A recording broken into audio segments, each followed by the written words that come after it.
Eles são jovens, têm menos de 30 anos e nos mostram que é possível ter uma trajetória diferente do convencional e aprender muitíssimo com isso também. Lembro que as perguntas serão coletadas ao longo da sessão pelas lindas moças de preto, tá? Então, se vocês tiverem perguntas, por favor, façam as moças de preto, que elas transmitirão para os nossos facilitadores aqui no palco. Para compartilhar a sua experiência e as inovações que vem fazendo no campo dos negócios sociais nos Estados Unidos e em diversas partes do mundo, eu gostaria de chamar ao palco o Dan Epstein, fundador de diversas organizações como o Unreasonable Institute. Tá? Não falo inglês muito bem, mas vamos lá. O Unreasonable Institute. Por favor, Dan, venha para o palco. Uma salva de palmas para ele. Por favor. Aqui, seu microfone. Fique à vontade. Hello, hello. How is everybody? So I have to admit, I was just talking to Tiago before I stepped up here, and I'm pretty nervous. And I'm not quite certain why. Maybe it's because I have no idea what Luis just said about me. Maybe it's because I'm a little bit sleep deprived, but I think more than anything it's because this is such a magnificent opportunity to be here in front of you, to be here with you, and to learn with you this afternoon. So before I jump into my talk about why I'm here, I'd love to hear why you're here. Could you raise your hand and just yell out, shout out to the group why you're here? Don't be shy, this is the Unreasonable Institute we're talking about. I know there's a hand. Yes. To meet ideas in people. Perfect. Anybody else? Yes. Learn. Love it. That's why I'm here as well. Anybody else? Let's get two more. Yes. To know how to do. To know how to do, to know how to create. Yes, absolutely. How about this side of them? Yes. Share. To share. To meet people, to share ideas, to learn how to create. I think that if we were to put all of this under one umbrella, we put it under this acronym, which is CTFW. This is a mantra that we live by at the Unreasonable Institute, and it stands for one thing. It stands for to change the fucking world. Now, I know what you're thinking. I know what you're thinking. That's a little foolhardy, that's a little naive, that's a little bit too ambitious, but trust me, it feels good to say it. So I want you to say it with me on the count of three. Why are we here today? To change the fucking world. One more time, a little bit louder. Why are we here? To change the fucking world. That is so much fun. Thank you. So today I'm gonna talk a lot about a lot of little things. I'm gonna tell you a little bit about the Unreasonable Institute. I'm gonna tell you a little bit about myself. I'm gonna tell you a little bit about what it takes to become lucky and why I think that's so important. A little bit about risk, a little bit about failure, and ultimately a little bit about people. So bear with me, there's a lot of little bits to this talk, but I hope that at the end we can walk away with this with one larger understanding, and that is the importance of being unreasonable. And actually, the slide is a little bit out of order. We'll start here. So this, oftentimes when we talk about CTFW, and when we talk about making an impact, we see things like this, right? I don't know if you can read this in the back, but it's in a math equation. It's incredibly complicated at the front, and there's a beautiful, elegant solution at the back end. And in the middle, it says, then a miracle occurs. And below that, one of the mathematicians says, I think you should be more explicit in step 2. And oftentimes when we think about defining progress in our time, when we think about creating wide-scale global change, this is what we're told, right? It's left up to the fringes of human potential, to the rare few individuals who have somehow risen above everybody else, are saints, and have created wild change, the Martin Luther Kings, the Rosa Parks. But the truth is, something we fundamentally believe at the Unreasonable Institute is that this isn't good enough. In a world where 2 billion people live on less than $2 a day, where 1 billion don't have access to clean water, leaving progress up to miracles does not count, and it is not enough. So what does? Luck does. So when we look at success, we quickly, myself and colleagues at the Unreasonable Institute, we wanted to look at a number of entrepreneurs who had been wildly successful. We wanted to know what was the one attribute, one correlation that reigned true for all of them, and surprisingly, is luck. Richard Branson's here saying, I'm the luckiest guy alive. Bill Gates says, I attribute my success to luck and good fortune.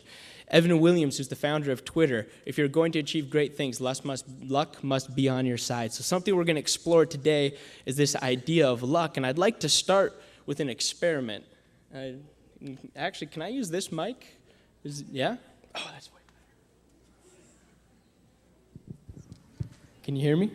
Yeah? Perfect. Okay, so this is kind of a wild experiment. This is done by Dr. Weissman. He's a scientist out of the UK, and for 8 years, he studied this notion and this idea of luck. And the question that he asked was, can we teach luck? Can people actually become lucky? Or is this just something that you're born with, right? Are you born with a gray cloud over your head and nothing good ever happens to you? Do you know people who it just seems like everything always works out? Or is there something really scientific here? And can we teach it?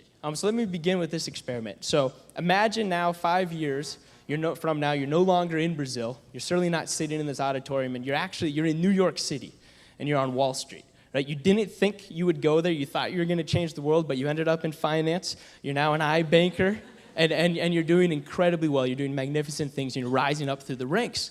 And your boss, the one person who's ahead of you at the company, says, hey, I really need you to cash this check today. You need to go to the bank. This check is a big check. It's a $10 million check. And you have to go down to the bank before the markets close.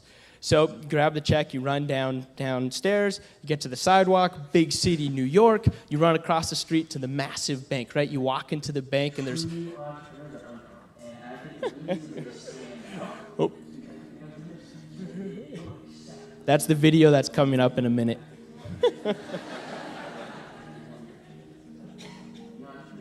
Oh. Should I just... What do you want to tell? Yeah? Oh, okay. All right. Okay, we're back. So, that's luck, right? Yeah, it's good luck. All right. So, you walk into the bank, right, and there's this huge line, and you're really busy, but you have to wait in line. There's only one teller. The other one was sick. And so you're waiting in line. 20 minutes later, you finally get to the front of the line, and all of a sudden you hear this loud commotion. Bam! There's a bank robber who breaks into the bank, right? He's got 2 huge guns, and he yells at everybody. He goes, this is a stick-up, listen up. And he starts shooting his guns, right? Pop, pop, pop, pop, pop. And he's shooting them. He's shooting them into the air, though. He's actually not a bad guy. He's just trying to scare everybody. So he shoots these guns up into the air, and one of the bullets, it ricochets off this marble pillar. It hits...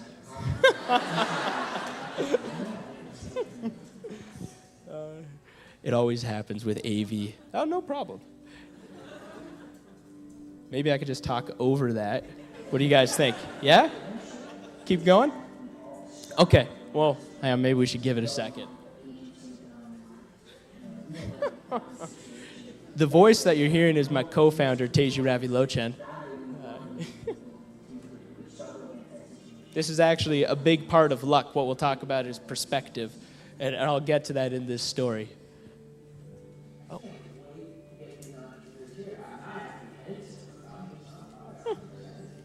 There we go.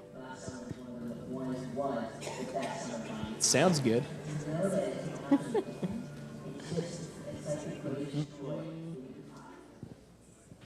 All right, we're back. Yeah? Game on? You guys ready? All right, this is helping with the nerves. So the bullet, it ricochets off a pillar, right? It hits a wall, and it ricochets off that marble, and it hits you in the left arm, right? You get shot. You got shot. And as you would imagine, it hurts more than you ever thought it could, and you pass out from the pain. Right? You wake up 2 days later, you're in the hospital. You're alive. You got shot in the left arm. You wake up, though, what goes through your mind? Are you lucky or are you unlucky? So I'd love to see with a show of hands, who here thinks that they're unlucky? Don't be shy. Yes. And why are you unlucky? You got shot, right? The odds of getting shot are pretty slim. Bank robbers aren't common. You got shot. That's right. Anybody else? Who thinks they're unlucky? Yes. And you lost $10 million. Hopefully you didn't lose that money, but you did get shot, and you didn't get to cash it. That's right. Over here on the right side.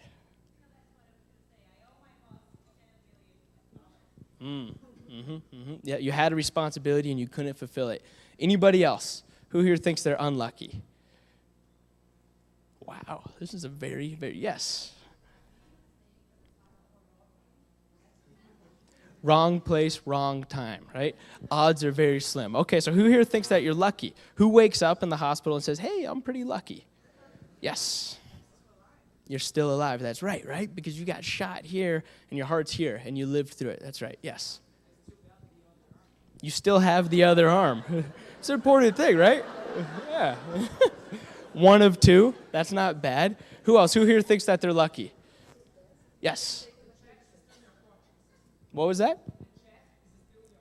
The check is still in your pocket. That's right. You didn't deposit it yet. Oh, maybe it's not so bad. Okay, who else here thinks they're lucky? Let's go one more. Yes. Vacation. That's right. You probably get 2 weeks off because you got shot. Interesting. So this story was actually part of a scientific study. And in that study, they surveyed 1,000 different people, and they asked them, do you think you're lucky or do you think you're unlucky? And the story was better articulated than what I just did. But throughout that experiment, it was really amazing. Actually, the most common answer was that they were unlucky, which is surprising. This is a very lucky room. It was over 60% of the individuals who answered that survey said, you know what, I'm pretty unlucky. I got shot. Right? People don't often get shot. It hurt really bad. I'm in the hospital. I'm out of work for a couple weeks. This is no good. And then on the other average, which was just under 40%, were people who said that they're lucky. Right? And they're lucky because they're alive. Right? Their heart is right here. They made it. Maybe they get a couple weeks off of work. Maybe they get a good story. Where this study, though, becomes really interesting is on the standard deviations off from the average. Right? And on this side of the bell curve, you have people who are incredibly unlucky, who they look at you and they say, there's no way you can even say that you are lucky. Oh, okay. There's no way that you could even say that you are lucky because mathematically it is almost impossible that you got shot, right? The odds that you were in the exact wrong place at the exact wrong time. The robber didn't even mean to shoot you. Robbers don't even exist anymore today. The odds are 1 out of a trillion, right? And these people, they'll get upset with you if you say that you're lucky. They'll think that you're dumb. They'll think that you're not thinking this through because you can't be lucky in this situation. And then on the other side of the standard deviation are the crazies, right, who wake up in the hospital, and not only do they say, I'm lucky because I'm alive, they say, I'm so lucky, this is awesome, right? I got shot by a bank robber. I have the best story in the world, right? Nobody gets shot by bank robbers. This is incredible. And now what's amazing about this study, and even about your answers within the audience, is that everybody was exposed to the exact same situation, right? The same thing happened to all of you, and yet some people can say that they're so unlucky that you can't even say you are lucky. Mathematically, it's impossible. And on the other side, you can have people who think that it's awesome that they got shot. So a huge key to luck is perspective. And we'll go into luck a little bit more throughout this talk. This is the patron saint of the Unreasonable Institute. This is George Bernard Shaw.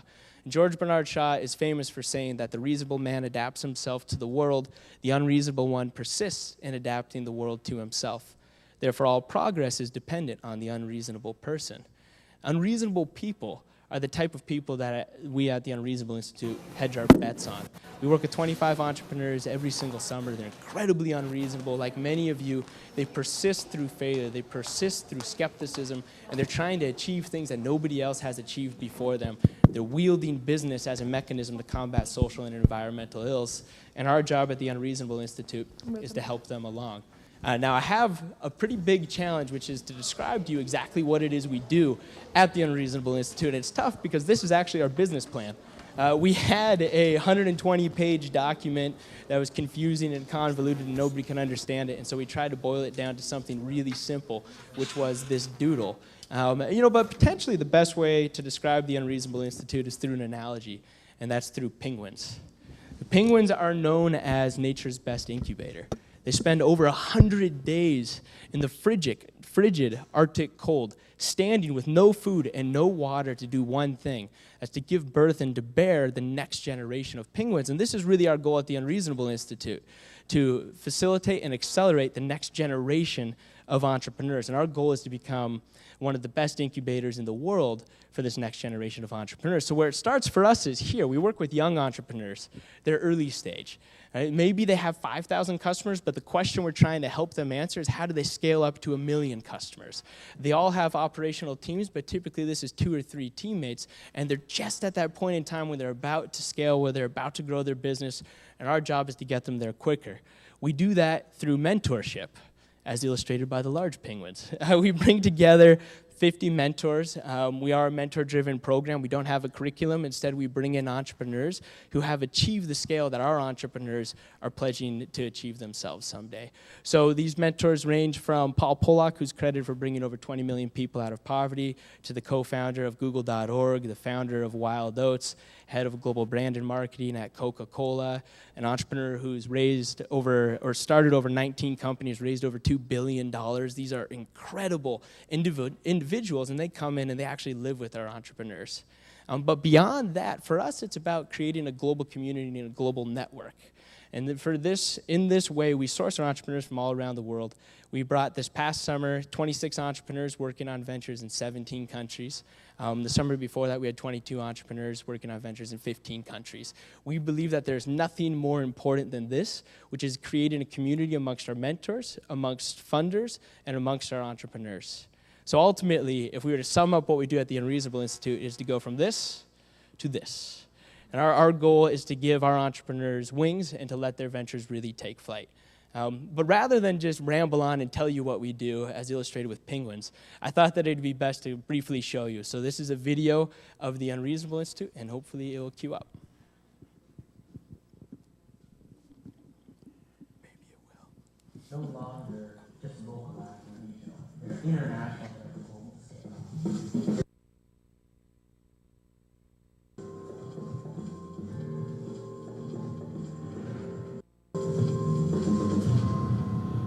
We need a place where young people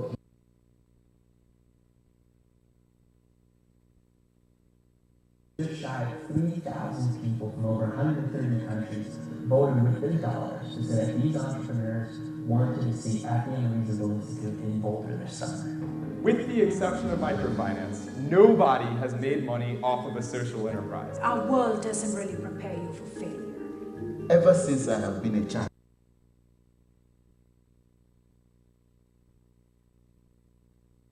who is the government to define progress for us, when that progress does not reach everyone? It was the first time that for 10 weeks consecutively, people didn't tell me to get a real job. I'm a product designer that believes there are solutions to global problems through design. For the first time in human history, we have the opportunity to completely eradicate absolute poverty in a financially sustainable way. And the community here has been phenomenal. You have lunch with somebody from Pakistan, then you go and chat with somebody from France, and then you have someone from Nigeria to bounce ideas off. And each one brings a different perspective. What is it going to take to create ventures that future generations will remember as having to find progress in our time? It's going to take the eloquence of a poet, the precision of a mathematician, and the drive of a soldier. All of you will rank one another or vote on one another, and whoever gets the most support from their peers will get a $75,000 investment from First Light Ventures. It's real money. It's not a game. The experience of having to rank people who you consider your brothers and sisters is a very, very difficult experience. It's going to be tough, and it's always going to feel like doors are closing and doors are closing and people aren't getting what you're saying. The entire institute, from start to finish, is mentor-driven. We're a mentor-intensive program. Storytelling is how we communicate. When you listen, you have to learn to listen with your soul. We promise that we get you in front of a room of 100 investors. So what we're going to be doing is taking a 1,500-mile trip out to San Francisco.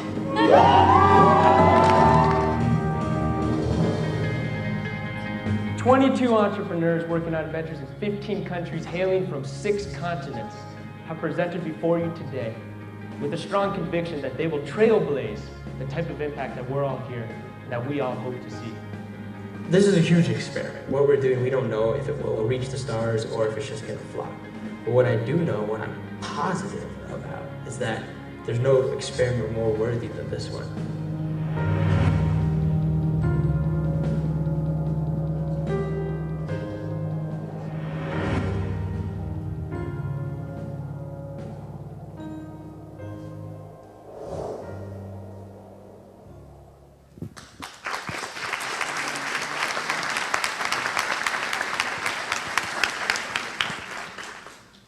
So over the course of the next few minutes, I hope to break down and really illustrate what it is we do at the Unreasonable Institute and to go into some more depth as to what that video just touched on. About 6 months ago, I heard a story of another institute called the Highlander Institute. And this is a picture of the Highlander Institute. It existed really in its heyday in the mid-20th century, in the 1950s and 60s, and its goal was to combat the greatest social ills of its time, similar to our goal at the Unreasonable Institute. For the Highlander Institute, though, it existed in the South of the United States of America. And so for it, the greatest social ills of its time were racial segregation and racial inequality. And how it combated those issues was by training future leaders in the art of social activism and political activism. So that's all interesting, but what's most fascinating about the Highlander Institute is that what most people don't know is both Rosa Parks and Martin Luther King were trained at the Highlander Institute for 3 months before they went out on their campaigns for social action. So at the Unreasonable Institute, our goal is to become the Highlander Institute of the 21st century. But we no longer believe that these issues are regional, that they're domestic, that they're national. Instead, they're multinational. They transcend borders. And we also no longer believe that social activism is the most powerful solution at our disposal. Instead, we believe that that's entrepreneurship, that's business, and that's market-based solutions. But before I get into further detail with the Unreasonable Institute, I thought I should go back in time and tell you a little bit about myself. I started my first company when I was 11 years old. I was going into the 6th grade, and my dad said that I'd have to pay for half of everything. Half of your food, half of your clothing, half of your school supplies, half of your sporting gear. I mean, this was absurd. I was 11 years old. Where was I going to find that money, right? Nobody could employ me because that'd be child labor in the States. You can't, they wouldn't allow it at 11. And so I had to start my own thing. And running a paper route, which would have been really common, wouldn't make enough money. So I started doing what I loved, which was mowing lawns. And I went out there and I mowed one lawn, and then I got another one, I mowed another one, another one, another one. And by 2 years later, we had 120 lawns. We had 20 employees who were all my friends. We were all 11-year-olds. And we were out there, and we were landscaping and mowing lawns. And what was interesting about this experience was I loved it. I never saw a penny. I never saw a dime because my parents took all that money and put it in a bank account for college. But I loved it because I loved being outside. I loved mowing lawns. It made me really happy. What I noticed is that everybody seemed to be a little bit happier, though, because we had started this new business. The people whose lawns we mowed, they loved us. There was a bunch of 11 and 12-year-old boys working hard outside, having a lot of fun. All of my friends, it was amazing. They're getting paid $10, $20 an hour as 11 and 12-year-olds to play around outside. And myself, it just felt incredible to start this thing up. And so I quickly realized at a young age that through entrepreneurship, it seemed to me that we could make more people happy, that we could create more value through happiness instead of through money, because money was actually never my focus. And when I went to university, I went to the University of Colorado in Boulder, and I applied to 13 schools all around the country, all around the United States, and I was actually into all the programs I wanted to go to. So I thought I knew what I was going to do. I was going to go, I was going to go to Yale. I was going to study entrepreneurship. I was going to drop out after a year just for the story. And all of these different plans. The University of Colorado actually offered to fly my mom and I out to the school to visit. And so I flew out to Boulder, Colorado, which is where the university is, and it's just absolutely beautiful. And I knew that 12 hours later I was going to stay there, that I had to go to school in Boulder. There are really 3 reasons. One was that everybody you talk to who lives in Boulder seems to love Boulder. They use these wildly hyperbolic statements like heaven on earth, best place in the world. And I figured, well, heck, maybe I should listen. The second was the entrepreneurial community. It was really vibrant. Boulder only has about 90,000 people, yet Business Week ranked it one of the best cities in the country to start a business. Forbes ranked it most intelligent city in America. We have a new tech meetup. There's 9,000 individuals in this group in Boulder out of 90,000 people who are starting companies in the technology space or investing in companies. So it's incredibly vibrant, incredibly entrepreneurial, and that got me really excited. And the third reason I went to Boulder is I knew that I wouldn't have to drop out because the University of Colorado wasn't going to be as scholastically demanding as, say, Yale was. So I could go to school and I could start companies, and that's what I did. My freshman year, I went to school. I was studying math. I was studying finance and economics, and I quickly realized that 3 degrees doesn't give you much time to start companies, so I dropped all of those and I studied philosophy. And I did that because I love philosophy more than anything, but also because I never had to go to class. Maybe this is an inappropriate talk. But with philosophy, right, if you can read well and you can write and you enjoy it, I loved it, all I had to do was turn in 2 papers a semester. So actually I never had to go to class and I could start companies. So I challenged myself. Every project that was a part of my freshman year in undergrad, I really want to challenge myself and our teams. Could we create an organization where every constituency that was affected by it was better off? Right? Of course, you are as the founders. Of course, your employees are. Of course, your shareholders are and your customers. But what about the communities we worked within? What about the environment? And what was most difficult was what about our competition? The basic idea, though, is if you can create an organization where every single constituency that's affected by it is better off, you're not just sustainable, you're thrivable. Because these organizations and all of these people affected by it, they're going to want to see your growth through. And so it was rooted largely in theory, but figured, hey, let's give it a shot. Let's try to start companies where nobody's exploited and instead everybody's better off. And the first company that I started was actually from an experience I had my first year in college, which was I was coming from out of state. And in the States, if you come from outside of a state, and I was coming from Illinois and I was studied in Chicago, or in Colorado, the difference in tuition is about $110,000 US over the course of 4 years. So it's massive, right? But if you can get in-state tuition, you can save $110,000. So I went to school. Everybody told me that it was impossible to get in-state tuition. I went to the admissions office. They said that it's impossible. Only 2% of students ever get in-state tuition. But I really worked at it, and actually it only took about 30 hours. And so 30 hours of work, I had in-state tuition. I saved myself $110,000. And so I started going around and telling my friends who were also out-of-state students, saying, you guys are crazy. You know, put 30 hours of work in, and you'll get in-state tuition. And none of them believed me, so I told them, okay, well, I'll make you a deal. I'll work with you. We'll get you in-state tuition. If we get you in-state tuition, you'll save $110,000. Then I would just like 10% of that amount of money that you saved, right? It was actually a lot of money. That's $10,000 for just about 30 hours of work. And so out of that grew a company. And that company was called Tuition Specialists. Our goal was to make higher education more affordable for people who wanted to go to schools outside of their own state. Now, instantly, there was a big issue with this model, though, right? If we save you $110,000, the university loses $110,000. And so if we step back to that theoretical idea, if we wanted to create companies where every single constituency was better off, this wasn't going to cut it. And so myself and the co-founders, we went into the tuition office and we talked to the head of admissions and we told him what we were doing. We said, look, we've already gotten 25 people in-state tuition. We've saved them $2.5 million, but that cost you $2.5 million. How can we work together? And of course, he was pretty upset.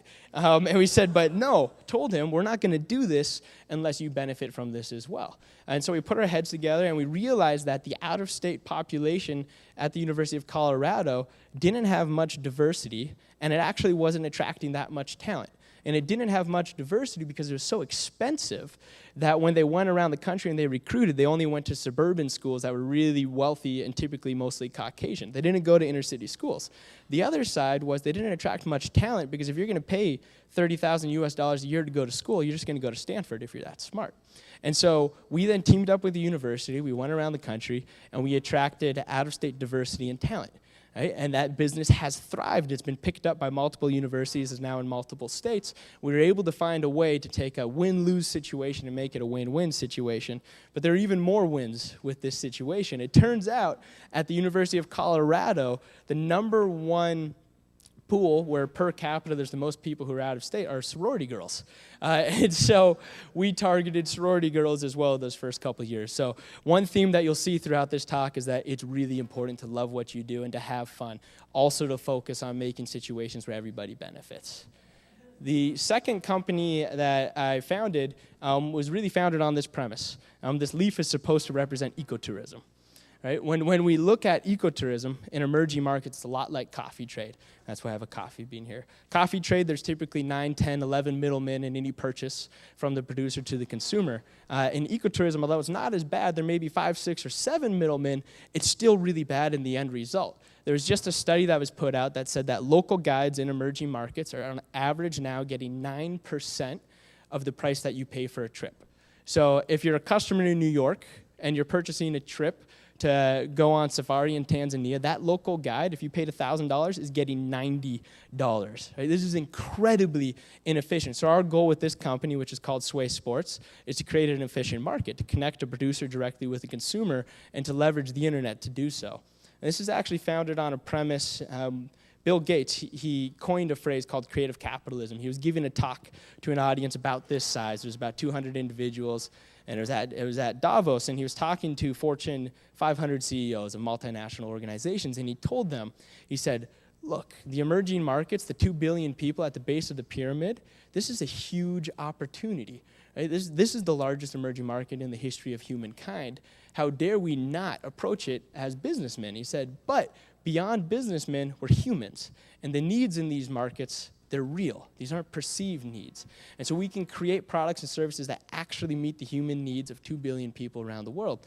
And so that was interesting, but where his talk got more compelling and a little bit unique was he said, but most importantly, if we're going to cross this chasm of global development, then we don't just need to innovate our products to emerging markets, we need to give emerging markets the ability to sell directly to our markets, so direct trade. And that's really the founding premise of Sway Sports. We started this company, once again, this theme of having fun. We started this company by biking.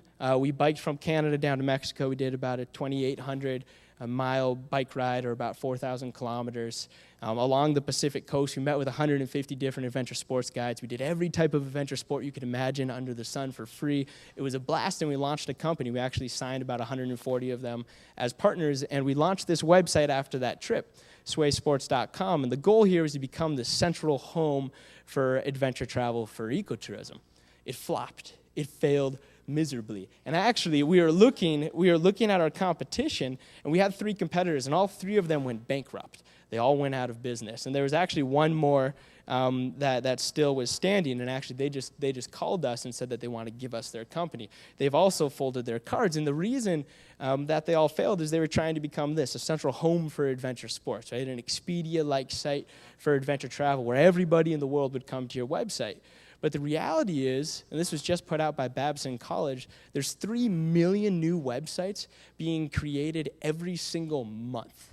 Right? If we think we're going to be one of the 10 who stands out of those 3 million, we're either going to need one heck of a budget for advertising, or we're going to need a lot of luck, but not the kind that you can make. And so we completely reevaluated our business model, and we changed what we do to this. So we created a system that allows our partners like climbing.com or National Geographic to be able to embed our trips directly on their site. The belief is that the future of the internet is not about getting people to our website, it's about getting our content onto the places people already go. And so one of the things that I want to push throughout this talk is just the need to think creatively. When you fail, like we did, our company tanked, it's only a failure if you give up then. But if you learn from those lessons and you looked at why it didn't work, oftentimes I really think that you can pick yourself back up again and be much stronger. So after my freshman year, I'd been working on these companies. I was really fortunate to be part of a program in Prague called the Global Institute for Leadership and Civic Development. It's a very lofty name. But what they do is they bring together 40 young leaders from 25 countries all around the world. They bring them together in Prague for 5 weeks with one premise. The goal is to create global citizens, to develop this international empathetic response to the issues that we face. And they were actually really good at that. I remember when I walked in we had these communist block-style dorms, and actually in the middle of my dorm room there was a puddle of black water. And it was a very authentic experience. When I walked into the dorm, I saw my roommate. He was unpacking all of his clothes. He had 2 massive suitcases, and everything was folded very neatly. I just had a backpack with a couple shirts, and I walked in, and I said, "Hey, my name is Daniel. I'm from the United States." And he goes, "Hi, my name is Orkhan. I'm from Azerbaijan." And he said it in a way I had never heard of Azerbaijan, so I said, "Bless you," because it sounded like he had sneezed. Right? I was at this point in my life, and I'm the first to admit it, internationally ignorant. And the goal of this program over the course of the 5 weeks was really to change that. And it did. And we looked at some tough issues. We looked at classism, at racism, at segregation, at sexism, at terrorism, and we did it within this international context and this international community. And one conversation stuck out more than any to me, and it was after 2 days of looking at women's rights and issues of sexism, and that day we talked about veiling and about burqas. And Orkhan, my roommate, he was close to my age. He was just 2 years older. He had a photograph on his desk of his girlfriend at the time. And I had a photograph on my desk of my girlfriend at the time, and his girlfriend, she was wearing a full burqa. The only thing you could see were her eyes. My girlfriend, she was wearing a tank top and shorts, and so on. And so I remember it was about 3 in the morning. Orhan and I were laying in bed. We're having one of these conversations, and we're just trying to understand each other. And I just can't understand where he's coming from, and he can't understand me. And so I sit up. It's 3 in the morning. I go, Orhan, cut the bullshit. Tell me the truth. How do you feel when you look at your girlfriend and you see that she's fully veiled? And he looks back at me, and he had a picture similar to this, and he said, it's the most beautiful thing in the world. And I said, Orhan, you have to explain that to me. What do you mean? And he said, her eyes are a gateway to her soul. And the reason I love her is because of her soul, not what she looks like. Then he looks back at me and he says, well, how do you feel about your girlfriend? And I was like, whoa. No. I said, I said that I believe she's beautiful on the inside and the outside, and I want her to be able to express that beauty in any way she wants. And for the first time ever, Orhan and I both understood each other. It was a huge pivot. You could see it go off in both our minds. We had a complete paradigm shift. And so this program was exceptional at developing this international empathy, but it stopped there. And when I came back after 5 weeks, this is Boulder, Colorado, where we're based out of. When I came back to Boulder, I was frustrated, because I realized that we just spent 5 weeks with this incredible group of young, innovative people, and we didn't create anything. We didn't do anything. We didn't build anything. Instead, we just looked at issues. And when I reflected back on my education, I realized that my education in the classroom was largely issues-focused, right? We knew everything about classism, racism, segregation, and so on. But occasionally we would transcend issues and we'd look at theory. We'd say, once you are a future leader, once you do graduate, you can apply these skills and these lessons learned, but we never actually did anything. We never built anything. And I realized that there's just so much potential energy in that group of 40 young individuals in Prague that how dare we not do something with that? And so started an institute. This was after my freshman year. Started an institute called the Global Leadership Institute. And 3.5 years later, we launched it, and we brought together, there's 17 entrepreneurs from 14 countries in Boulder for 5 weeks. We were absolutely clueless as to what would come of this, but I knew 2 things, that we wanted to look at issues and we wanted to look at solutions. And the only type of solutions that we were going to investigate were solutions that could match the magnitude of these challenges that we were facing. Initially, when we started this, we wondered if there would be a demand, right? Would people actually come out to this? This was a bunch of 20-something-year-olds in Colorado trying to attract young entrepreneurs from around the world, and it was amazing. This is actually just a sampling of about half the countries that applied the first year that we launched this program. But truth be told, this program was also a failure. I looked up on Google "sad puppy," and this is what came up. After we launched that institute, it was spectacular in terms of the impact. 8 of those entrepreneurs created organizations that still exist to this very day. And that was miraculous, because we really didn't know what we were doing. But at the same rate, it was a failure. Actually, somebody who was helping me run this program tried to sue me. In the aftermath, I wanted to give the program to the entrepreneurs. They wanted to keep the program to themselves. And although nothing went to litigation or anything like that, it destroyed me. I lost a lot of faith in people. I was really trying to do something that I thought was very pure and very good, give this program to the entrepreneurs. And I couldn't believe that somebody wanted to step in the way. And I remember I went into the office of the dean of the entrepreneurship school at the University of Colorado. His name's Paul Jurdy. He's a personal mentor at Unreasonable. I went into his offices and I was crushed. I was in episodic depression, right? I'd been working on this for 3.5 years and I lost it.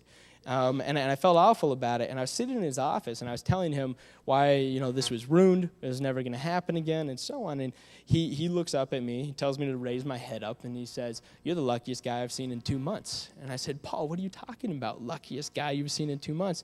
He said, "You just learned one of the most valuable lessons of your life as an entrepreneur, that you should contract people, even if they're good friends. You want to put expectations on paper for the both of you." And he said, "And it didn't cost you anything." And he goes, "I'll tell you what, you're going to step out of my office, you're going to do it again, and you're going to do it twice as good, because you're going to apply every lesson that you learned." And I did. I walked out of his office as one of the luckiest guys that I knew, and that was really the birth of the Unreasonable Institute. The first thing we did with the Unreasonable Institute is we looked at competition. At least initially, this is how we were thinking about it. We said, okay, what are all the organizations around the world? There's about 160 that we've identified that are working with early stage social entrepreneurs or entrepreneurs in emerging markets, and how are they helping them? And I'd call these organizations, my research was really simple, call them, get them on the phone, talk to whoever picks up and say, okay, what are you doing? Why are you doing it? How are you doing it? What works and what doesn't work? And just have these conversations. And it happened over and over and over and over again. And eventually what we realized, and this is one of the things that we're really proud of at the Unreasonable Institute, is we turned all those competitors into partners. Right? The basic idea of always create an organization where every constituency affected is better off. And today we actually have just over 150 partners operating in almost every country of the world, helping us find these entrepreneurs and helping us help these entrepreneurs as they move forward through the life cycle of their ventures. But every organization and every entrepreneur you talk to, they're supposed to talk about one thing when they describe their business, and it's their secret sauce. And at the Unreasonable Institute, our secret sauce is really no secret. It's that we are a mentor-driven program. This is a sample of the mentors that we bring together. I mentioned them earlier. We bring about 60 of them together, but they don't just come and talk to our entrepreneurs and teach our entrepreneurs and lead workshops with our entrepreneurs. They live with them. This is where the magic happens. We have 60 mentors. We bring in 30 capital partners, which are 30 venture funds from around the world. We fly in their managing partners. We bring in these mentors. We bring in the entrepreneurs, and everybody lives together under the same roof. This is a photo of the Unreasonable Institute. This is about 2:30 in the morning. And as you can see, everybody's still working and everybody's still cranking. This is a common theme. I'd walk into the house at 2 in the morning and I'd see an entrepreneur around a whiteboard with two mentors, and then I'd come back at 6 a.m. just 4 hours later, and now there'd be 3 mentors and 6 entrepreneurs around this whiteboard. We really believe in the power of relationships. We believe that businesses and business is people, and the most important thing we can do for our entrepreneurs is connect them to these mentors and to these capital providers and create the context in which they can really build relationships, which to us means they need to be roommates. They need to brush their teeth together. They need to eat dinner together, stay up late together. When we first created the Unreasonable Institute, this is a question that every single business that's launched should ask itself is your customer interested, and will your customer pay? And in the first year of creating the Institute, we had applications from over 70 countries, so we knew that they were interested. But our next question was, will they pay? And we had a huge issue, which is we wanted to charge our entrepreneurs, but we also knew that that wouldn't be fair. That at least half of our entrepreneurs, there's no way they could afford the cost of tuition to get into the Unreasonable Institute. So we stuck our heads together and we tried to think creatively, try to overcome this hurdle, and we created this. This is what we call the Finalist Marketplace. And it's a website. So this past year, we had a couple hundred applications. We conducted 112 interviews. Out of those interviews, we selected 50 finalists, and we challenged them. We put them up on this website, and we said the first 25 out of you 50 finalists to raise the cost of attending the Institute, you'll get into the program. And so they had to crowdsource it, but instantly we realized another huge issue, which is literally this past year, we had a former child soldier, Congolese refugee, competing against a 4-time serial entrepreneur out of Boston. Right? This wasn't fair. They had to raise $8,000 online. And the issue was this Bostonian serial entrepreneur could call up his uncle and say, hey, I need $8,000. Can you put it into this website? They'd get into the program instantly, and it wasn't a test of their entrepreneurial mettle. So what we did is in the first week of this marketplace, we challenged our entrepreneurs a little bit more. We said that the most you can raise from any individual is $10. And the second week, the most you could raise is $50. And the third week, it was $100, and so on and so forth. And the idea here was, let's test their entrepreneurial mettle, right? And what better way than to challenge them to galvanize financial support from hundreds of individuals? Ultimately, this was a huge experiment, but this past year, our entrepreneurs raised over $250,000 in 36 days from over 4,000 people in just shy of 70 countries. And so it was amazing. The world came together, and they voted, and they selected these entrepreneurs. Another experiment that we ran our first year was to answer this question: what would happen if entrepreneurs could invest in each other? And we decided that we'll find out. And I know Artemisia is now doing this with Village Capital as well, but we teamed up with a venture capital fund out of Atlanta called First Light Ventures, and we created something called Village Capital with them. The basic premise here was inspired by village banking methodologies, where if I'm going to generalize, let's go to India. We're in India. This is a microfinance group, and within your group, you have a self-help group. So it's you and typically 4 other individuals. So there's a group of 5, and you have to give a loan out to that group. Well, you select one individual within your group to give that loan to. That individual then goes out and they start a business, and then they repay that loan, ideally within a few months. It comes back to the group, and then you select the next person to give it to. We decided, let's do this with venture capital. And so our entrepreneurs at the end of the Institute, they circled up, they got together, they pitched to each other, and they selected 3 entrepreneurs amongst each other to receive a $75,000 investment. It was a huge, huge experiment, but the premise was that there'd be nobody who would be more fit to understand these entrepreneurs than themselves because they had just lived together for the past 6 weeks. Another thing that we focus on is not just village capital, but it's getting them in front of larger pools of financing. And we do this 2 ways. One is, as you saw in that video, we brought our entrepreneurs out to San Francisco. We did that again this past year. Whoops. But the second is that we actually bring the venture capitalists to Boulder. And so we fly, like I mentioned, 30 venture capital funds out to Boulder to live with the entrepreneurs throughout the summer.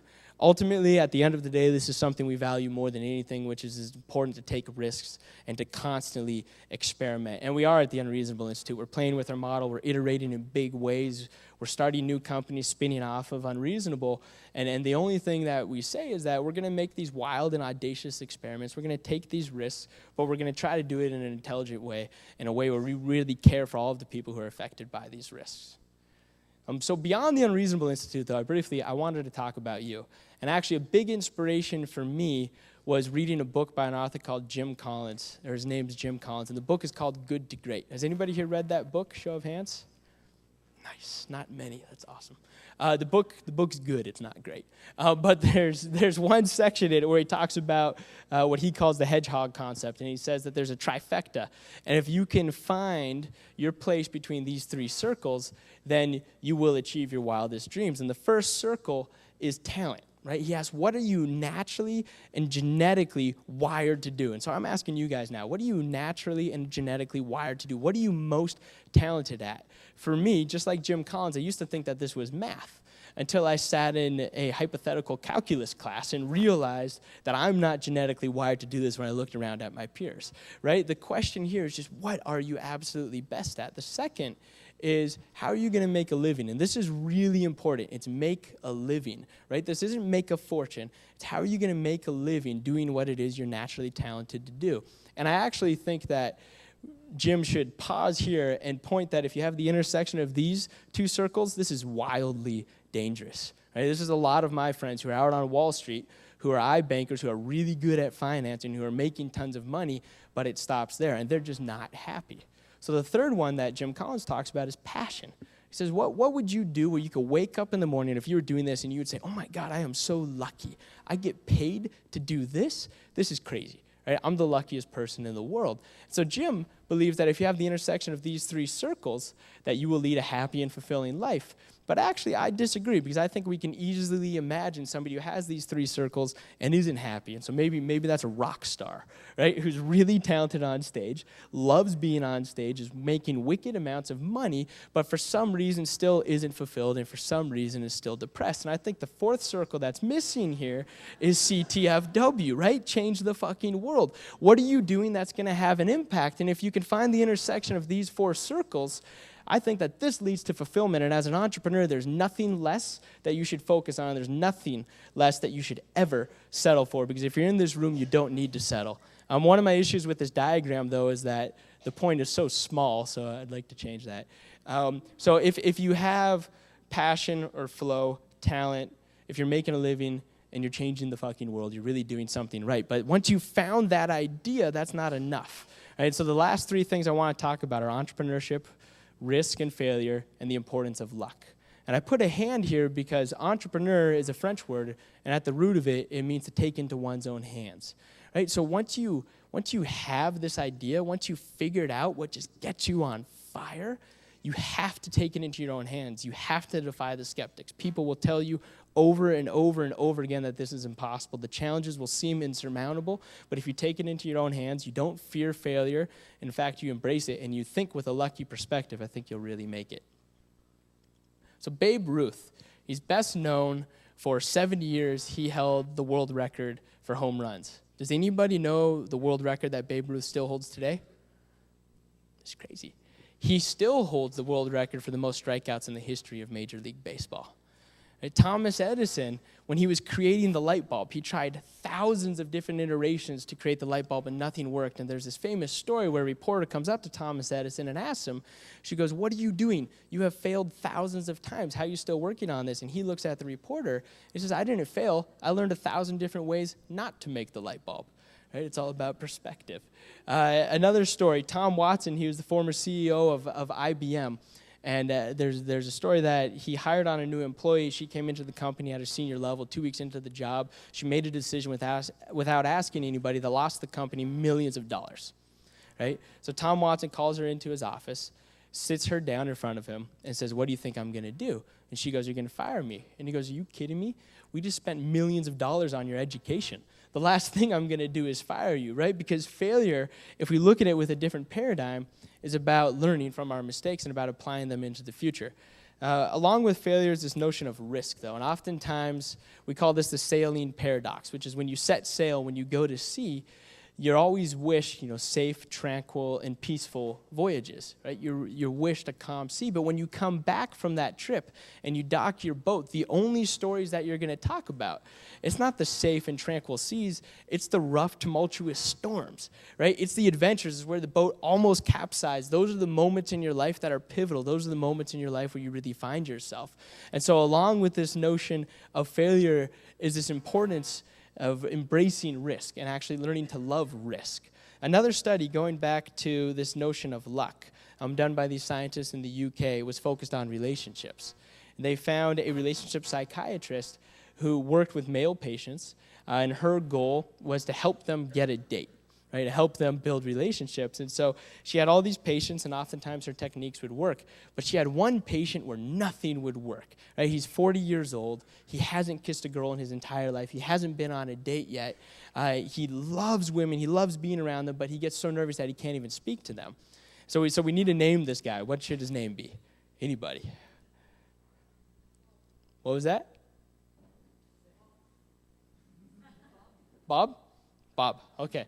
Bob. So his name's Bob, right? So Bob's sitting there in her office, and the scientists, they come up to the psychiatrist, and they say, "Hey, we have an idea. Can you run this experiment?" She says, "Great." And so she's sitting there in the office with the psychiatrist, and she says, "Look, Bob, I'm going to ask you to do something, and you have to do it. Right? You have to promise me that you'll do it, and I promise you that you'll overcome your fear." Bob looks back at her and says, "No way, right? I'm not going to do whatever you tell me to do." She goes, "No, Bob, I'll make you a deal. If you do this and it doesn't work, then I'll give you all your money back, and all of your sessions will be paid for. And if it does work, then you get cured." And so Bob says, "Great." So he says, "Yes, I'll do it." And she goes, "No, Bob, I need you to commit. I need you to promise me that you'll do this." And he says, "Okay, I promise I'll do this." She says, "Great." She says, "Go out and fail 75 times. You need to go out and you need to ask 75 women out on a date, and you need to get rejected 75 times in a row." And although we're running out of time now in this talk, but what happened was Bob went out there, and he asked one woman out on a date. She said no, asked another one, she said no, asked another one, she said no, another one, no. But the ninth one said yes, right? Of course she said yes. You can only ask so many people before you get a yes. So he calls him psychiatrist and says, "I'm cured, I got a date." She goes, "Well, how many times did you fail?" He said 8 times. She goes, "That's not good enough. You promised 75, right?" So he goes back out there, he asks another girl out on a date, asks another girl, fails, but then the 5th time gets a yes. He gets another yes, gets another yes. And this experiment, and this is a true story, Bob walks out of it. He can't fail 75 times in 30 days, and he gets 8 dates, right? A man who had never had a date in his entire life, never been able to talk to women, after 30 days has 8 dates. And if you want to, after the talk, I'll tell you about this. We ran a 2-year social experiment called the Project Paradox, where we did this across multiple campuses across the United States. And we actually actively ran a social experiment, asking women out on dates and having women ask men out on dates. And it allowed us to overcome our fear of failure and to really get over these social constructions of what is right and what is wrong. I'll end with a quote from Wayne Gretzky. I was actually born in Canada, in Vancouver, and I've become a huge fan of Wayne Gretzky. Not because he's touted as the best hockey player of all time, but because of his amazing cheesy one-liners of wisdom. And he has a lot of these quotes.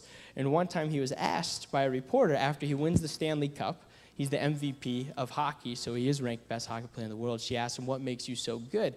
And Wayne looks at her and he says, "A good hockey player skates to where the puck is. A great hockey player skates to where the puck's going to be." And if I were to argue anything in this room, is that the bottom of the pyramid or the base of the pyramid, the 2 billion people living on less than $2 a day, yes, this is the base of the pyramid, but it's also the largest emerging market in the history of humankind. And if we're going to seize this opportunity of entrepreneurs, as entrepreneurs, we need to skate to where the puck is going to be.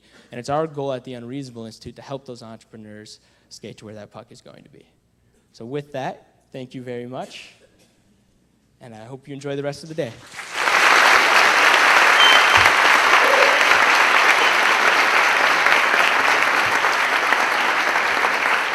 Muito obrigado, Dan. Muito obrigado por ter compartilhado a sua experiência. É impressionante o que você fez ao longo de tão poucos anos, e ficamos muito felizes que já 2 negócios brasileiros façam parte do Unreasonable, né? 2 negócios brasileiros apoiados pela Artemisia, que fazem parte da rede Artemisia, fazem parte do Unreasonable Institute. Então, ficamos muito felizes de saber que você está mais próximo da gente. E agora, para dar seguimento à nossa conferência, o nosso próximo convidado veio de muito longe, viajou mais de 20 horas de avião para estar aqui na Choice e mostrar que dentro de um negócio social, é possível ter uma carreira inovadora e ocupar um cargo de destaque e responsabilidade. Eu chamo ao palco Abhay Singavi. Por favor, uma salva de palmas para Abhay Singavi. Seja bem-vindo ao nosso palco.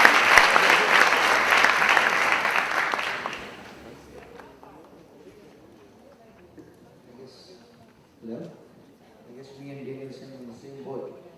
I still don't know what he spoke about. It's like what you said. Well, I've traveled about 13,000 kilometers all the way from India to prove what we did in India back as a small setup, and today it runs into chains of about 24 hospitals delivering care for people coming from about 75 countries.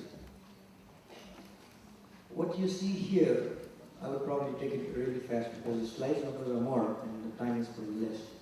What you see here is my chairman, who was actually getting greeted by a kid.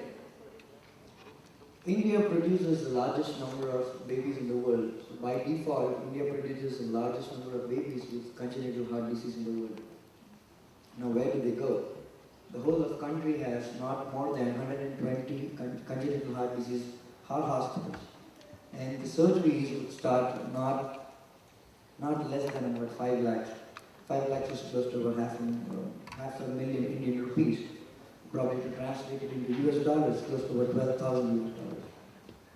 That's the cheapest surgery that people in India could probably avail. Now, we targeted, as Professor Stewart also summarized and Daniel summarized, our target customers were not the people who were in the apex of the pyramid, the 10% who were HNIs, who were addicted to aristocracy or luxury, not the middle class who could probably still afford with taking some loans or get the insurance getting paid. But our target group was the 65% of the Indian population who could not afford 2 meals a day. That was a target group, and how we took the confidence and a group of small committed people to change the fucking world and made it is the story probably which is ahead. Now, answer me this question: which is the world's largest economy?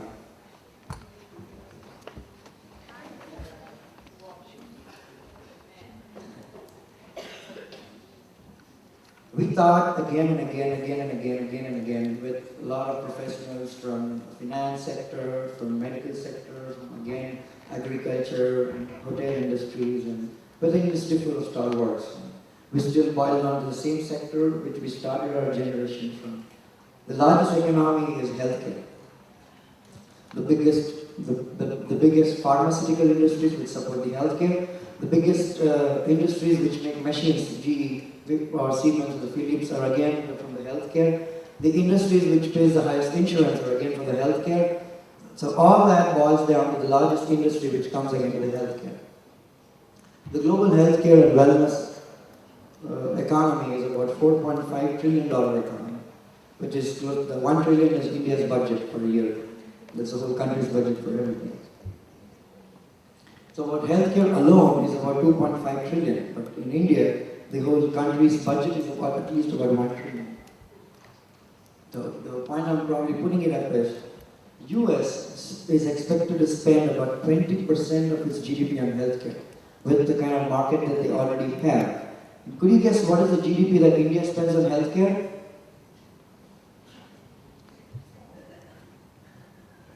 1%.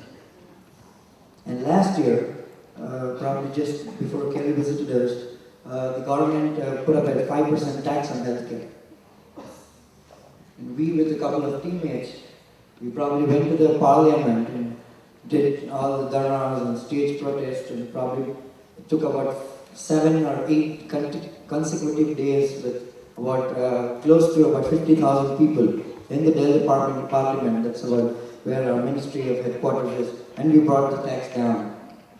With the industry, with the country, with this kind of perspective, objective of still going ahead with a lot of taxation and still not bothered about healthcare, think about the 65% population who could still not afford a meal. How would they afford the healthcare? I strongly emphasize that healthcare is someone's birthright, no matter which country is born, no matter which state is born, because the language of pain and happiness is universal. No matter which country you come from, no matter what you're taking. Healthcare industry is not about doctors. When I started my career, I'm actually not a doctor, but I still run the hospital. I whack the doctors day in and day out as a CEO. But when I started my healthcare, probably my internship, or rather I say the first job, I thought it's all about doctors. So the first management training day that I had when I joined the company, I went back to the library, first studied what is medicine, how to start up with what is biology, what is the ramification of all the other subjects. But let me tell you very clearly, healthcare is absolutely not about doctors. It's just about what existing knowledge that they have and how they implement it. And it's just not to be done with the doctors. I'm sure it could be done by a lot of other people as well. And that's why, if you look at the percentage of CPR, the first stage in the world, it is being given by more of local individuals who are not trained. That's given than the doctors in the country. So it's the best way to put it is, don't think healthcare is doctors. The reason why I'm probably putting it is because a lot more young professionals here around who are probably on the same path like what I was about 5 years ago when I joined this company.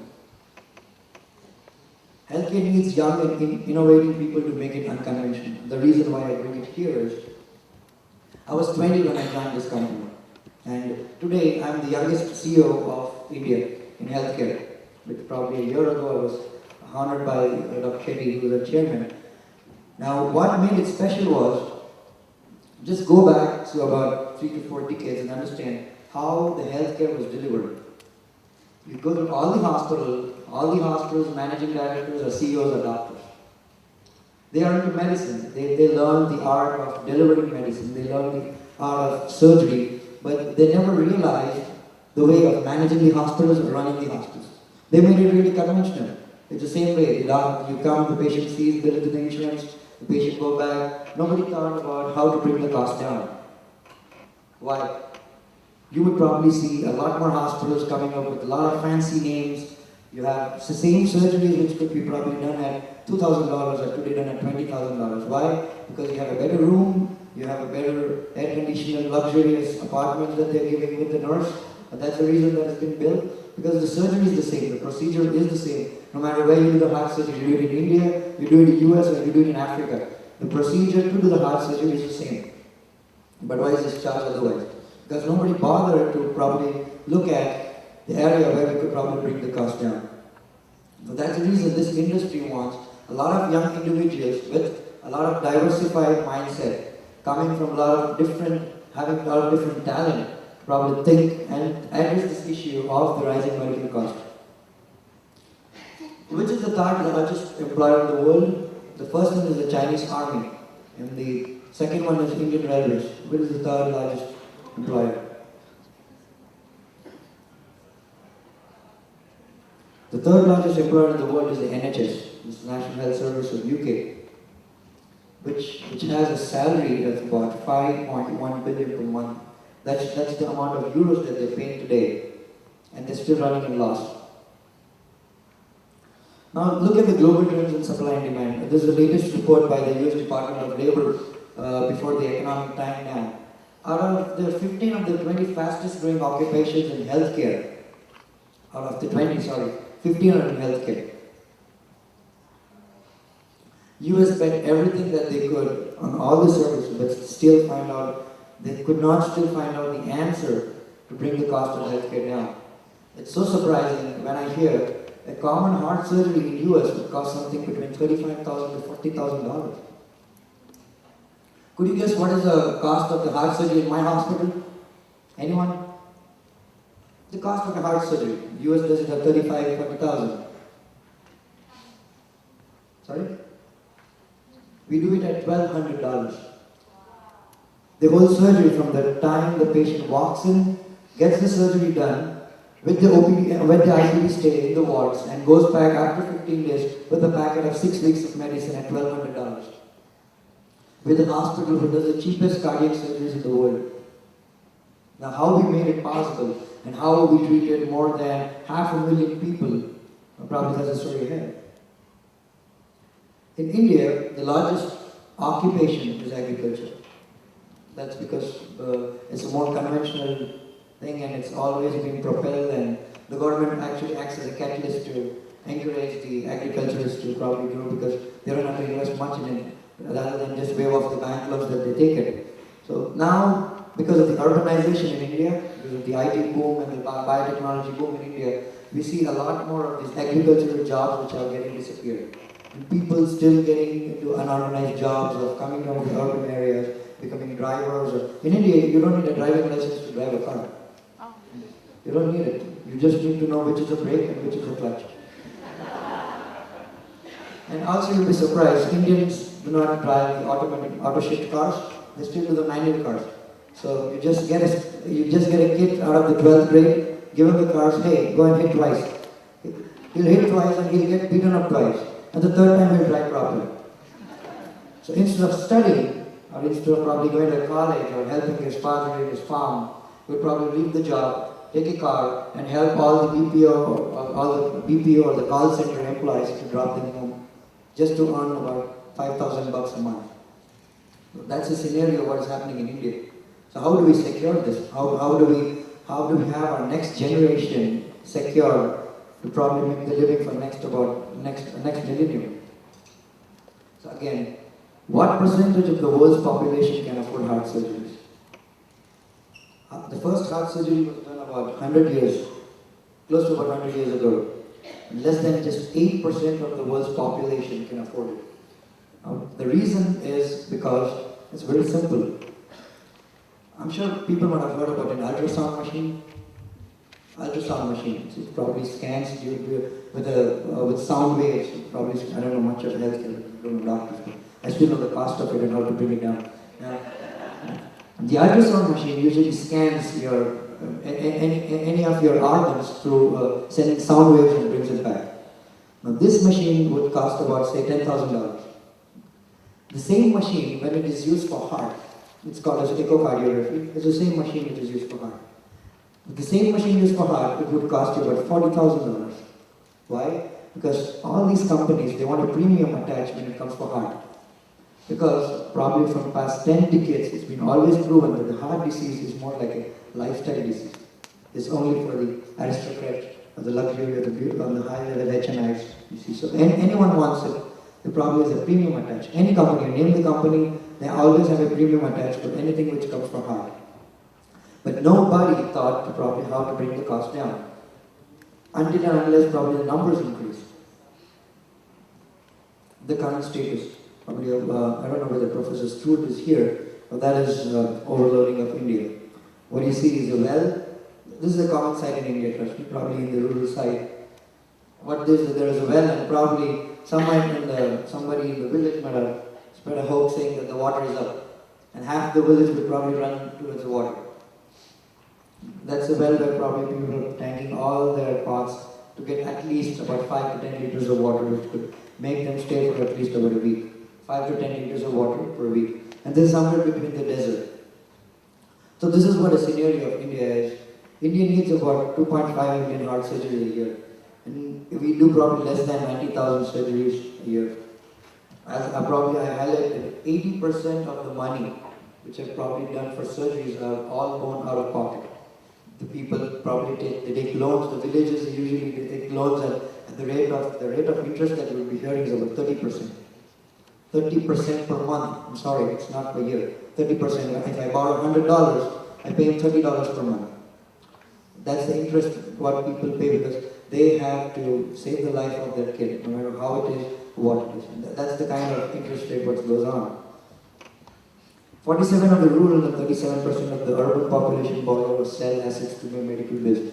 This is a very, very frequent scenario that you'll find in India. Probably you go somewhere and they'll probably come, hey, please buy my bike, please buy my house, please buy my jewelry, please buy my anything. And when you ask why is she desperate, the first question, the first answer probably you heard is either my mom, my son, my husband, or someone's ill, I can't pay the medical bills, and that's the reason they want to sell it. In fact, there are a lot of flea markets which are made for selling their household things or anything for the medical bills. And they also get these fancy cards from the hospital on the letterhead saying that my patient XYZ needs so much amount, so please make sure that they are duly authorized to sell their assets and probably repay the bill of the hospitals. You'll find that on the letterhead of the hospitals. The government hospitals, the district doctors of the government hospitals provide it because it's been a theme for people to sell their assets and probably save the lives of their kids. Now, again, which is the most profitable hospital, Indian hospital that I've come to? There are a lot more hospitals in India. There are a lot of international players which are probably coming to India. Parkway, Columbia Asia, Apollo, Fortis.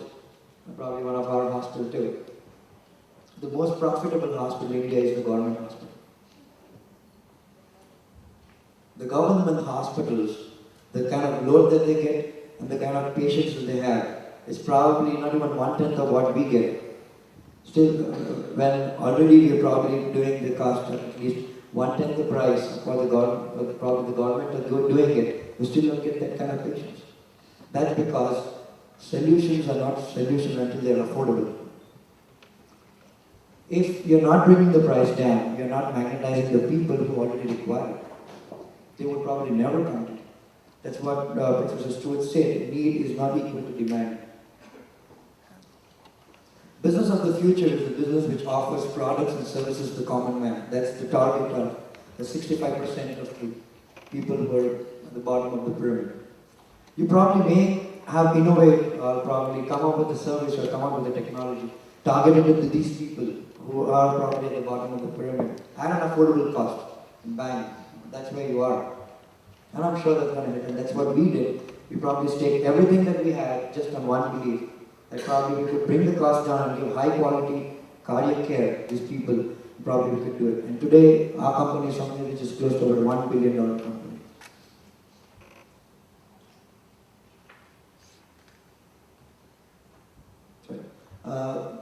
What you see here is the map of India, and we have these hospitals that probably put up at all these locations. All this growth is done in 10 years. This hospital started in about 2001 with just 200-bed hospital in Bangalore and another 200-bed hospital in Calcutta. The next 4 years, we were still struggling to understand we were just running like another conventional hospital. 5 years ago, probably we started thinking and going back to the roots and thinking how to make healthcare more affordable. And that is when we started growing. So you see the propelling, you see how the numbers of beds have just amplified. We currently run about 8,000 beds in the country with a plan of having about 30,000 beds in the next 5 years. This is a typical health city that you look at in Bangalore. This is about 3,000 beds health city what we have in Bangalore right now. This is basically our headquarters. This is the largest health city that we have in India presently. I'm running it really fast just to show you how we probably made it, more modestly.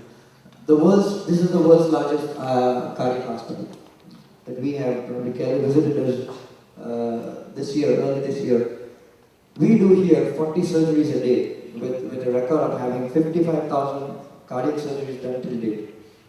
And Probably you'll be surprised to see the mortality rate here is less than 1.5%.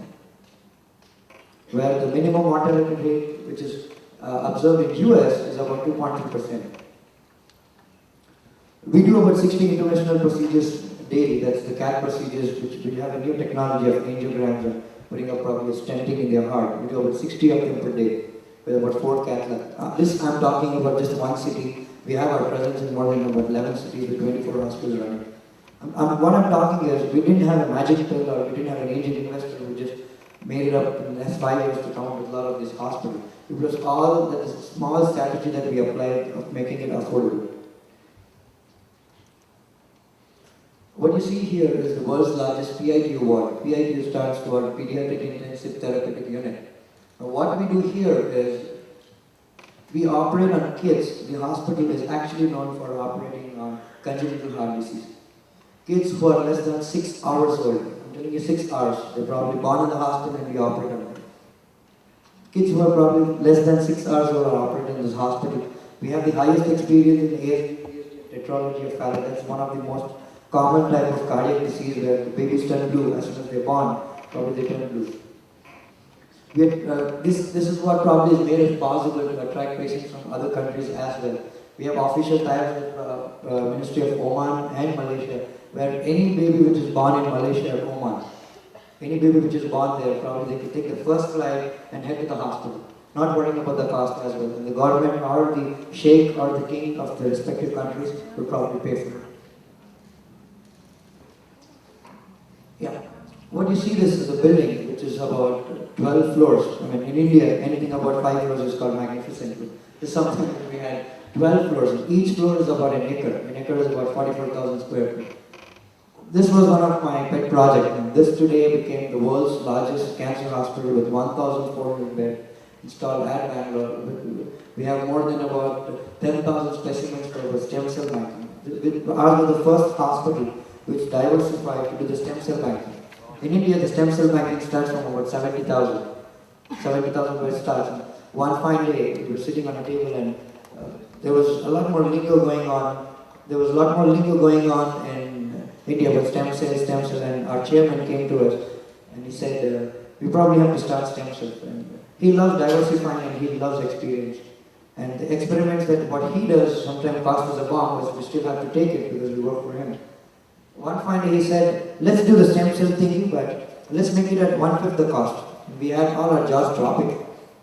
70,000 and 1/5 is like 14,000 bucks for the stem cell, and we have to be storing this thing for about 21 years in liquid nitrogen and -180 degrees centigrade. And we all just left the room and we all did our homework back. And we kind of realized that if we do it at 14,000, how many people would probably avail it? And we just did a quick market survey. We just sent in up a couple of queries and we found out. Friends, we started this 10,000 number is just a 3 months number. Last 3 months is 10,000. And probably by now, yesterday the report that I got when I was away, we've already crossed 11,030. So these are the small experiments that we do daily.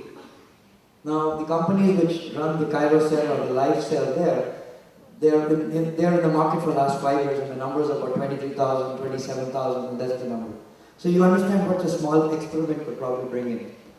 First, you have to create a faith in people that yes, this could be done. And these are the companies because these are the people who could probably deliver quality health care. And then bring the cost down. Had we done reverse, it wouldn't have probably succeeded because I would just go in the market and say, hey, 14,000 stem cells, anyone want it? Nobody would probably look at my face. And until unless I carry that brand name saying this is my success rate and these are my doctors, this is my proven record, 14,000, bang, 3 months. And trust me, our hospital doesn't have a marketing department. The whole hospital, it doesn't have a single marketing department, not a single individual working in the marketing. It all does itself because our chairman believes that the best way of marketing is through word of mouth. Especially if it is from the word of mouth of a person who has actually got to operate in the hospital. So no wonder we get patients from about 75 countries. People come, we get calls from XYZ people. I worked as a management trainee from the last ground level as a CEO in 5 years. So I worked in all the departments. And still, at night 4 o'clock, I get a call from Nigeria. someone speaks in their language and says, there's 2 words, kid, operation. How much cost? No money. These are the few words that they say, and all that we have to say is, just take a flight and come over. Just take a flight and come over, and probably we'll take care of it. And we've been doing this for a long time now. That's how the success model, how it is built, probably I'll show you next. Now, why do you need 5,000 bed health cities? Is there something to probably make a show off, saying 3,000 beds, 5,000 beds, 1,400 beds? And probably the reason why we looked at it is 5,000 beds would probably bring all the costs down. But what's the secret behind it? Just the recipe. There would be a 75% cost reduction if you make it 5,000 bed health cities in every state of our country. We have about 29 states, and we proposed this to the government already. The employment opportunities for women, 20,000 jobs in health cities. You'd be surprised if you look at any hospital. The maximum amount of people working in a hospital are women. Right from the nurses, from the paramedic staff, and probably the diagnosis, the primary and secondary healthcare delivery individuals, they're probably women. Academic institutions and deep universities, we've already tied up with Queen Mary's and the University of UAE, because they always look for numbers for the research. They want large number of volunteers, or they want large number of patient load for the research. That was attractive. Now, the financial viability of a common man's hospital.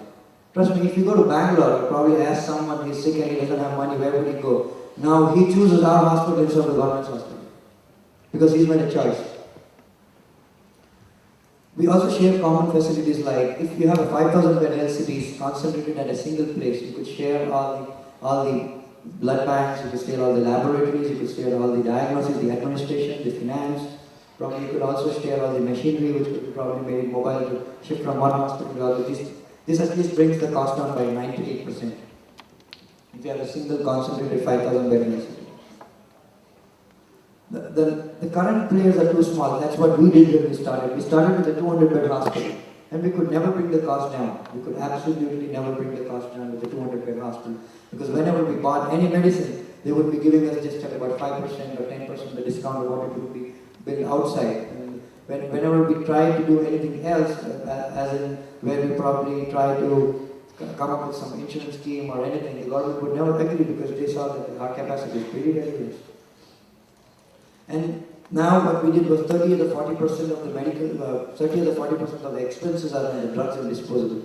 So we probably banked everything on it, and we started negotiating with the vendors for 5,000 beds. Now the amount of drugs and the amount of disposables that you would require for a health city, which has about 5,000 beds, it's something which runs into millions and millions.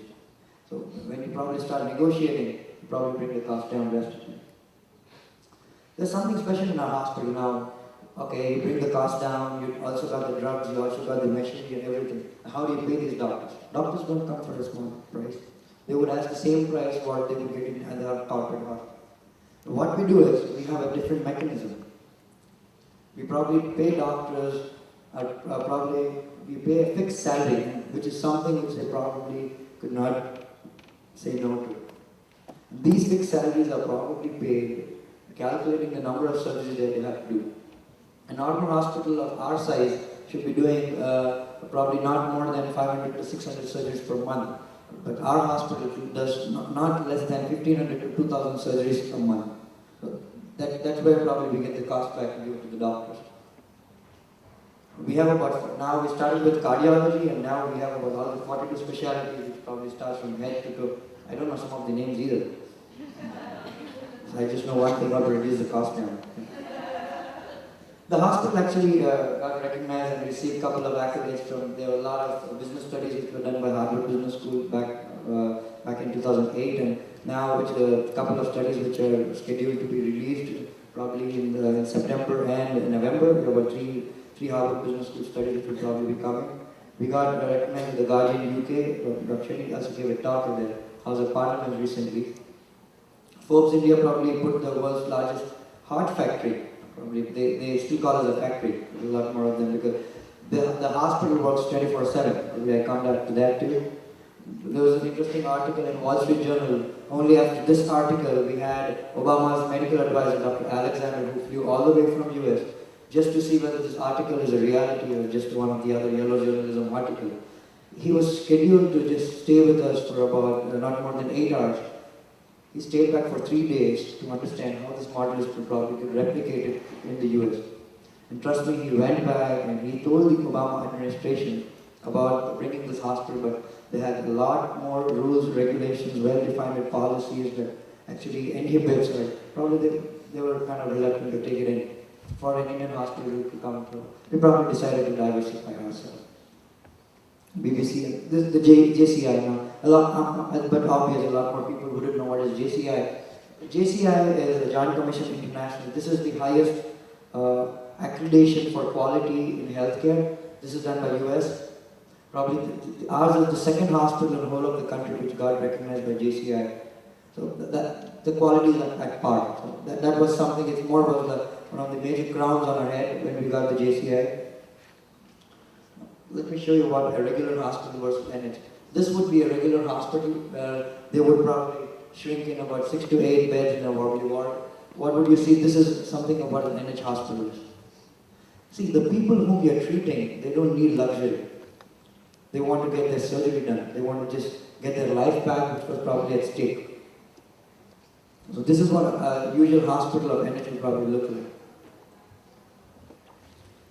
We worked on a very small principle problem which was applied to a lot more product industry, which was Walmartization. Everybody applied it to the product, but nobody thought about for a service. So we probably thought it on a service industry, and we probably applied Walmartization. That was one of our really major strategy that we started up.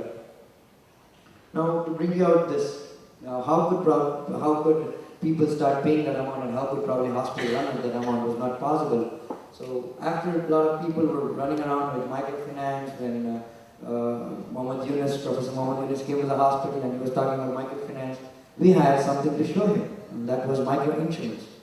What we did here we went to the villages, we found out the farmers. Now as I said, the largest occupation in India is agriculture. So by default you have a lot more farmers there. So we went to the farmers and we told them, hey, just give us $10. $10 of India is probably about 0.2 Brazilian real. It's about 22 cents probably, I could probably calculate. $10 a month, that's what a farmer has to just pay us.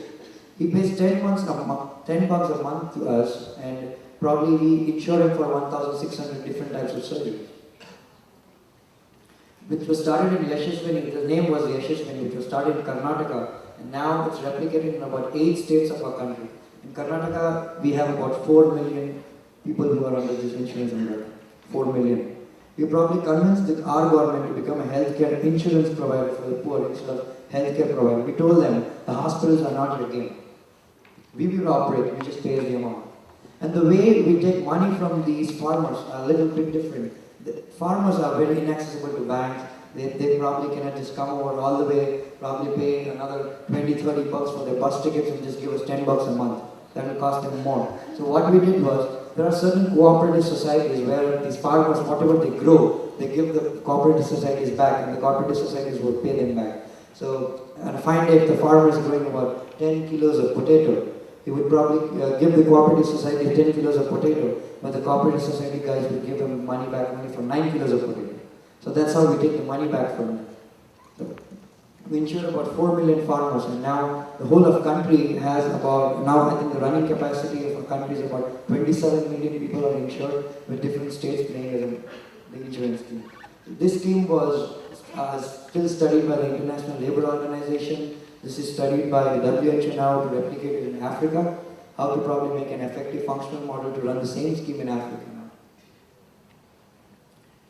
As earlier said, now these are some of our secret recipes that we probably tried. More surgery is better than surgery. A lot of MBA guys here, I'm not an MBA by the way, thank you. This is something which you read in a lot of books, assembly line, the Toyota guys came up with, later the Motorola guys came. This is something which we did probably in healthcare. Our doctors, usual doctors, cardiac surgeons would operate not more than 2 surgeries a day. These surgeries are kind of very complicated. Each surgery requires at least 20 people in the operating room. At least 20 people, perfusionists, anesthetists, I don't know, forget the names. These doctors are probably so skilled at that level. If you have to perform a cardiac surgery, you need at least 10 years of experience as a junior cardiac surgeon, and then probably perform it on your own. But what happens in our hospital is, because of the numbers, a cardiac surgeon probably in a month would do close to about 100 or 150 surgeries. So probably at the end of the year, he would do about 1,600 or 800 types of surgery. So probably in his lifetime, when he's about for 10 years in our hospital, he would do about 20,000 surgeries, which probably a common doctor in US probably would require at least 10 doctors in US to perform that kind of surgery in their lifetime. Because a common hospital in US, probably a children's hospital in US or a part of UK, would do not more than 7 to 8 surgeries per month on kids. That's about pediatric cardiac surgeries. Our hospital does at least 16 to 20 surgeries per day. So it's more like, more you perform, the better that you are at the skill. The next one was Walmartization, which I've already probably spoken about. And when you have these high numbers, you attract a lot of talents, you attract a lot of grants and donations. We run the TRI in India, that is Thrombosis Research Institute, which is from London. We run the Thrombosis Research Institute back in India, in our campus. And we get these huge grants where we also take care of a lot of patients, probably who come from villages. Probably they are put under research, and that's how the cost has been taken care of. So you name the foundation, the money probably. We have foundations running from Melinda Gates Foundation, Rockefeller Foundation, Wellcome Trust, the top foundations of the world. Probably they have all their money tanked in our hospital, probably because we've created the faith. When probably you attract donations, the secret is you create a platform of faith where the person who's donating $1, even $1, he is confident that the dollar would be made use with best of its value. And we created that. The teaching institution reduces the salary burden. We run about our own nursing college, we run our own paramedic staff colleges, we run our own mini university, that's what we call it as. We have about 72 training courses.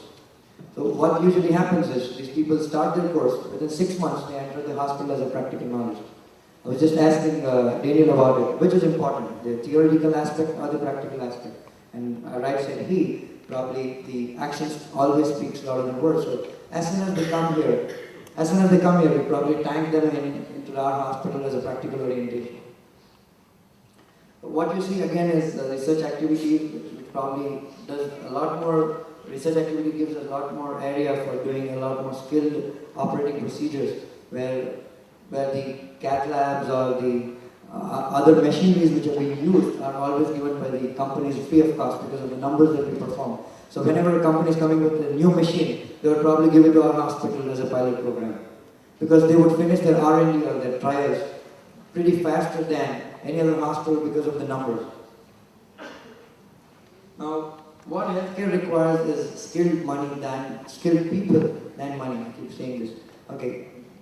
Now, what is special about that painting that you see is, I was in Thailand some time ago, and these paintings were painted by the elephant.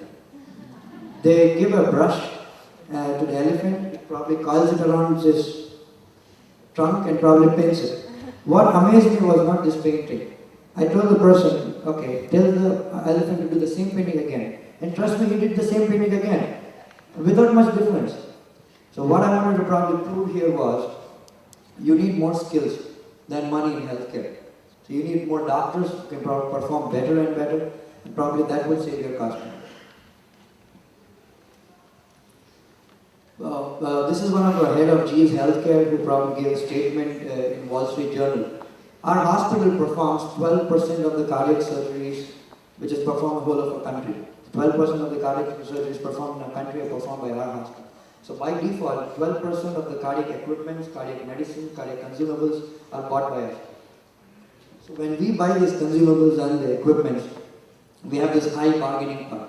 Now to show you an example which I was probably stating, a tablet like amoxicillin, which would probably cost $160. Could anyone guess what is the price that we buy it at?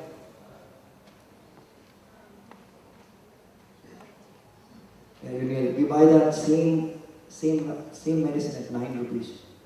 So you understand the bargaining power.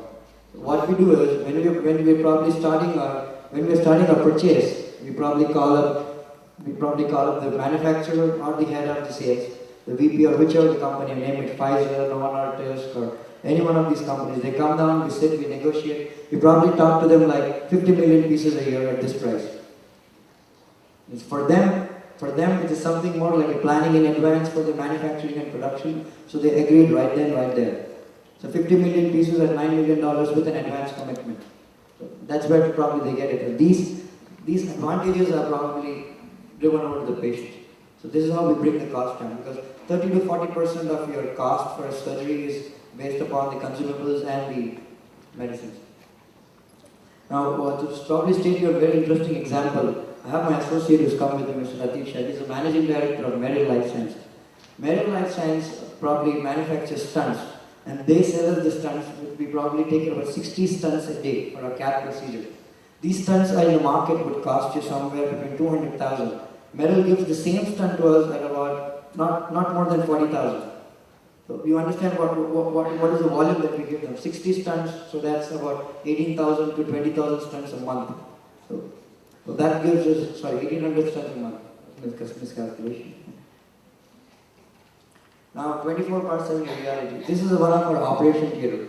Now, no matter you work out all the costs down with your existing medicines or the strategies or the operating procedures, but how would you work the cost down on your fixed assets? Now, what we do with this is, if you probably, one operation theater costs you about close to about $2 million, the investment on an operation theater with all the machine and the filtration process. To get this $2 million back, you need at least 3 years with doctors working on a normal shift. What we did was, we have doctors, you might have heard about the call centers in India, which runs in the night there. We have doctors who probably operate in the night. We have paramedical staff who are trained to work in the night shift. So by default, all these operation theaters works 24/7. So if you come to my hospital at 3 a.m., there will be a surgery which is going on. So what happens by default, again, is I get the return of investment instead of 3 years, I get it in 1.5 years. So after that, whatever happens to whatever money that I've given, I don't have to depreciate the value of my operation theaters. So that's one of the main strategies that we apply. Even the emergency surgeries are probably done in the night shift. That's the only hospital in South India, the southern part of India, which has at least a population of 50 crores. It's the only hospital where the surgeries are done probably even in the night, no matter what time they come in. Again, the 92% of the employees in our hospital are women. Because ours is the largest employer for the women from the lower socioeconomic strata. If you go to the villages in and around our hospital, you wouldn't find a single woman in their houses in the daytime. You would absolutely not find them at all. We have trained them. We have institutes made in the villages. We train them and we probably get them back to our hospital to work here. You would find the security guards, even the security guards are women here. You would find the housekeeping staff, you would find the paramedic nurses. Our hospital houses close to about 7,000 nurses alone.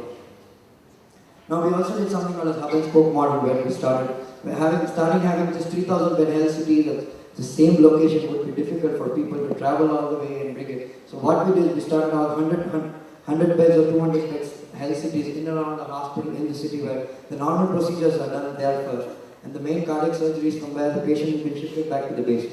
And here's when we do the main cardiac surgery and again bring the cost down. As I'm probably running out of time, so probably I'll take it really fast. We always say that we don't need another magic pill or a faster scanner. What we actually need is a delivery mechanism to deliver what is available to the 90% of the world's population. India produces the highest number of doctors, nurses and paramedical staff in the world, the institutions that we already have. India also has the largest number of US FDA approved pharmaceutical companies outside US. So what we already have, we just have to design a mechanism to deliver it to the common man. Now on the right side, you would probably find the comparison which is done from our hospital with Cleveland and Massachusetts General Hospital. Now what you see is the cost. With the hospital which is probably does a CABG, that's a coronary bypass grafting, is about 2,000, which is an Indian private hospital would do it about 5,000. This is without the medicine cost, but the same thing is done at about 20 to 40,000 in US. So that's the cost plus the quality.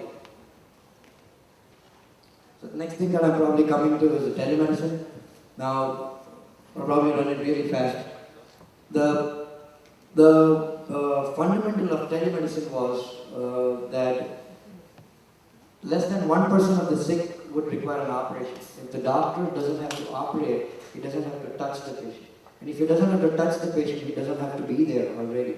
Now, looking at the statistics, what we have about the doctors and the patient, it's really bad in India. There's only 4.8 doctors for every 1,000 people. So you see the gap. So we made telemedicine as another area of making healthcare accessible to the common man. We took the ISRO satellite, like you have NASA in US, we have ISRO in India. We took their satellite spectrum and we connected to about 400 centers in India where our doctors could sit on one end and answer the patient queries. Like this, we have treated about 63,000 patients already. We have about 800 centers running globally with about 70 centers running in Africa alone. We are the healthcare providers there in Africa. We also work with Sana Group from Harvard and MIT who came up with a lot of mobile devices which probably changed the way we could diagnose the secondary area of healthcare. These are one of the CCUs. We also monitor cardiac minutes. Agartala and Tripura are one of the hill stations which is the remotest hill station which no doctor would probably travel in his lifetime. So probably we connect these. What you see back is a big TV. I'm sure a lot of people don't see these kind of TV now. But this is a TV which is connected with the video conferencing equipment to the ISRO satellite. And this is connected back to our hospital where our doctors would sit and treat the patient, thrombolize the patient and again take the CPR. So this way we probably connected a lot more places. This last one which is about trans-telephonic ECG. Now the beauty of this is, it takes about 5 years for someone to become a doctor and again about 10 years to become a cardiologist. By this time in India, he might have spent at least about $500,000 Indian rupees, which probably he could not get back if he has been serving in the same place in the rural countryside where he came from. So you literally don't find cardiologists in the suburbs. Or you don't find them in the village side. They come back to the urban places and they join the corporate hospitals and they earn their money. So what happens to the people who are living in these areas? Who would probably take care of them?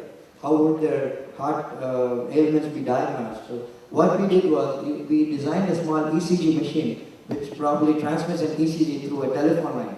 It's just a landline which is probably available in all the villages. This transmits an ECG through a telephone line and the ECG hits the hospital server.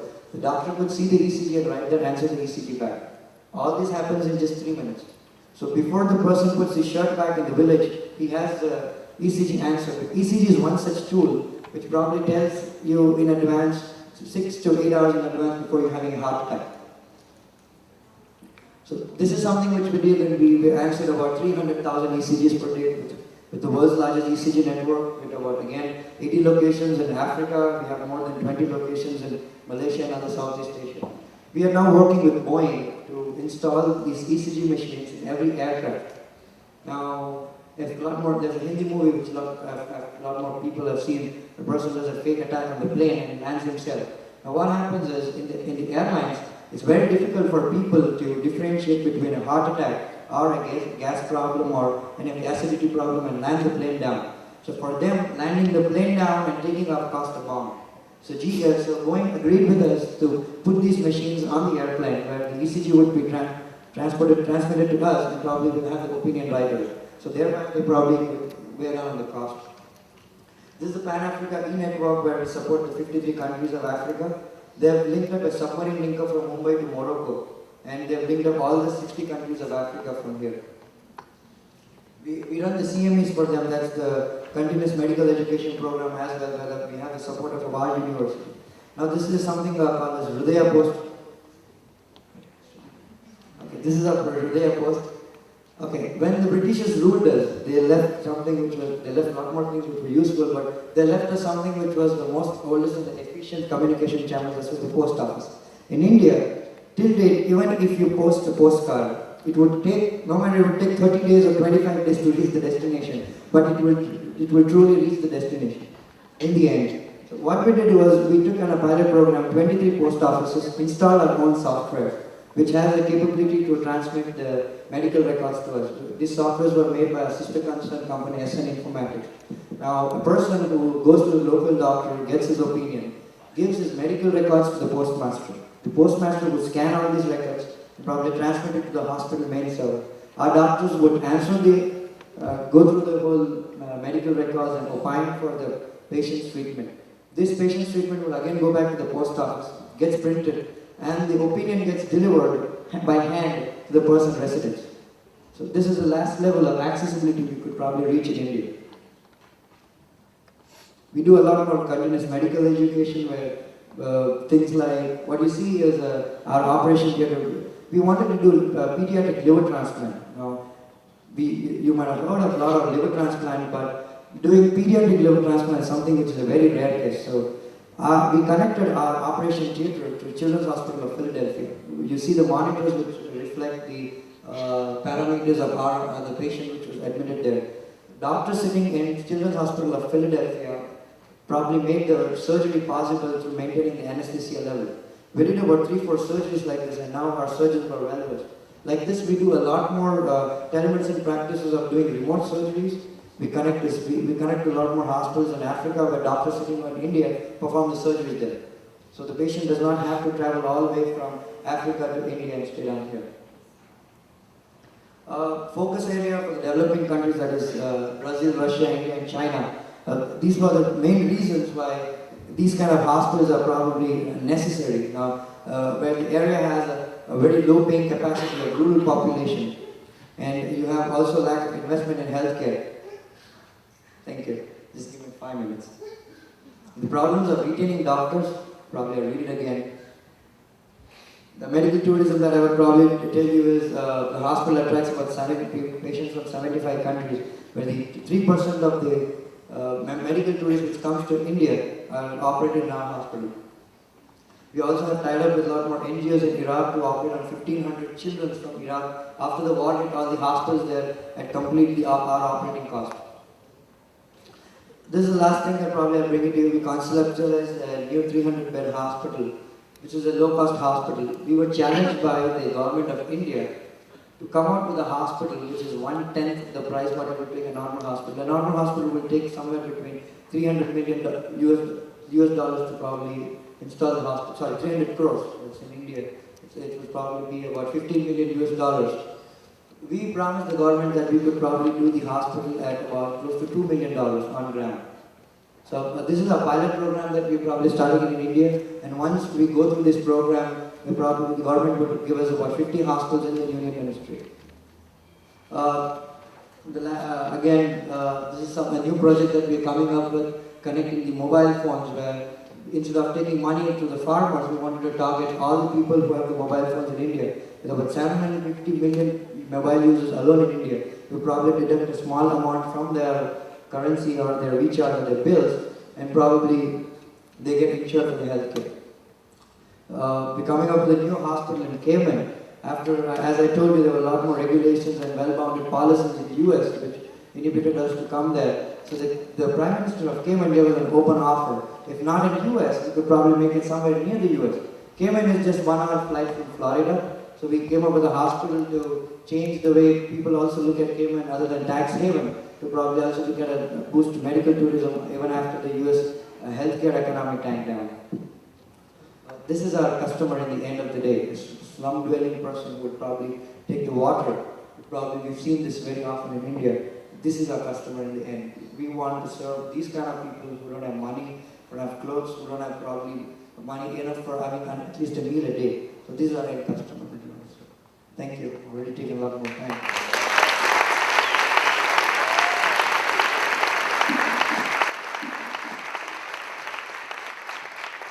Muito obrigado, Adorei, pela sua riquíssima experiência na área hospitalar, na área de saúde, na Índia e em vários países do mundo.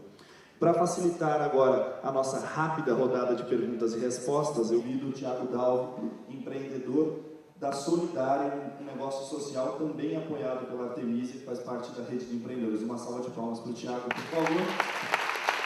O Tiago vai conduzir, então, as poucas perguntas que nós teremos tempo para fazer para os nossos dois convidados. Boa sorte.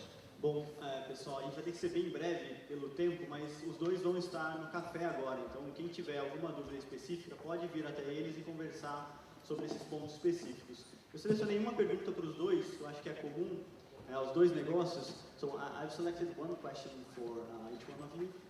So the question is, what are the next major challenge for Unreasonable Institute and for Narayana?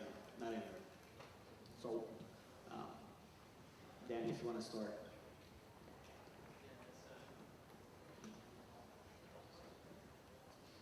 Yeah, that's a great question. We just finished up the Institute, and Tiago was there with us this past summer. We finished up about 2 weeks ago, and then we locked ourselves in a room for a couple of days trying to figure out what are our most significant challenges as we move forward. For us, our challenge is one of scale. When we look at the impact that we're having to date, if we work with 25 entrepreneurs a summer, and the goal of all those entrepreneurs is to reach the needs of at least 1 million people, yes, that's 25 million people, but in the global economy, and then looking at the size of the issues we face today, that's just a drop in the bucket. So how do we scale? We know the demand is there. I typically have about 3 or 4 conversations a week, whether that's somebody in Tokyo or Mumbai or in Sao Paulo saying, hey, we want to run an Unreasonable Institute. And today we don't know how to answer to that demand and to that need. What we're excited about, though, is we've set a lofty ambition.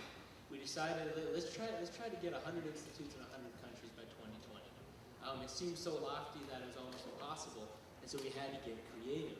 And Teju Ravilochen and Cesar Gonzalez, who are 2 of the core members on the founding team, they came back to the rest of the team and they said that they had it. They said, we figured it out. We can run 100 institutes in 100 countries by 2020, and we can do it with a team of 10 people. And I said, impossible. No way. One thing that we know is that if we scale internationally, we don't scale internationally. These institutes have to be local. They have to be hyper-local. And so Teju came to us and said that he's got it. He said, look, the answer is simple. Do what we do best. So what does that mean? Well, let's run an institute for institutes. And so our biggest challenge has been to date to try to figure out how do we scale, and we may have stumbled upon something. So in 2 years' time, it's going to take a while to build this. We're going to run an institute for institutes. So you could imagine we'll bring together 20 community leaders, prospective unreasonable founders from 20 different countries. We'll bring them out to Colorado for 2 weeks, or maybe even just 10 days, and we'll bring in some of the top mentors in the world in terms of building ecosystems for entrepreneurship. And over those 10 days, we'll really get to know these prospective founders. And for us, it's all about relationships, it's all about trust. And there's no better way to get to know somebody, and Tiago knows this, and Fernando knows this, than to live with them in the same house, under the same roof, in a high-intensity situation. So at the end of that 10-day Institute for Institutes, the plan is, let's say there are 20 people who came, maybe only 9 of them really meshed really well. So those 9, though, we say, okay, you are unreasonable South Africa, you're unreasonable water, you're unreasonable Mumbai, whatever it might be. And here's all the tools, here's the network, here's the technology, here's the brand. The other 11, we say, hey, it didn't work out, but you still got trained by some of the top people to create an incubator to go do it. The amazing thing is in 2 weeks, we launched 9 institutes in 9 countries. And so the challenge has been, how do we get to 100 institutes in 100 countries? We don't know if it'll work, but we think it's a worthy experiment. Sure it would, because chairman always says that, don't say impossible. The word impossible itself as, I am possible. I am possible. So he always says, don't get that word in front of me. I'm sure it will happen to you. Well, on the side of the challenges, I see the three major challenges that we encounter is, the first one is, we don't have competitors with us. Because if they were competitors, they would be our partners. They could probably take the load. We don't have enough hospitals coming up which targets this kind of segment. We do get primary healthcare initiative services, or we also get secondary level healthcare diagnostic centers who are probably looking at this area. But on the tertiary healthcare side, we don't have partners. So the load is increasing day by day. That what we've got, we have a lot more waiting which is going on in the hospital level. So we would probably look at someone who could probably replicate this model with us. The second one is with this new technology every time coming which gets implemented on healthcare, a lot more doctors want to implement these technologies. But the cost of this technology or the new drugs or the disposables never go down. They're just increasing day by day, day by day, day by day. when we start doing this negotiation, these companies would always go down on the products which are already in the market for the last 5-6 years, or 10 years at least, but they would never go down on the product which are just launched. So example, a newer technology like, we have about 4 LINAC accelerators. Each LINAC costs about $8 million in US terms. When we wanted to buy these machines, we could probably hardly afford it. So if you look at the hospital that we built, 1,400 bed hospital, the whole hospital's cost was on one side and the LINAC cost was on that side. Because without linear accelerators, we could not treat cancer patients. But this was new technology, so the cost never goes down. The third one was insurance. What happened to the US is happening the same way to India. I think it's contagious now. So the insurance are excluding a lot more ailments and diseases that they promised otherwise. This trend is seen in India.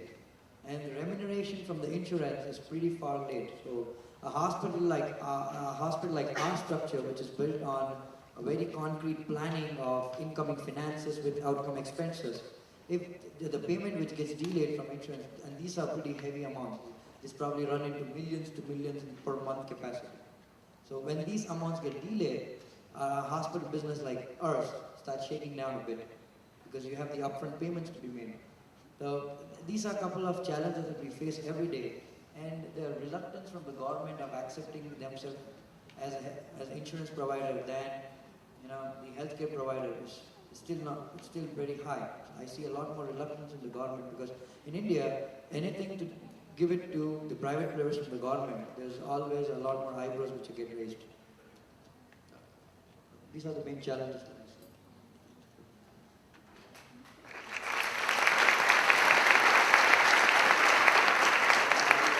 Pessoal, acho que hoje a gente foi bombardeado com inspiração, né? Acho que 2 casos brilhantes de empreendedores que tiveram uma trajetória brilhante até agora.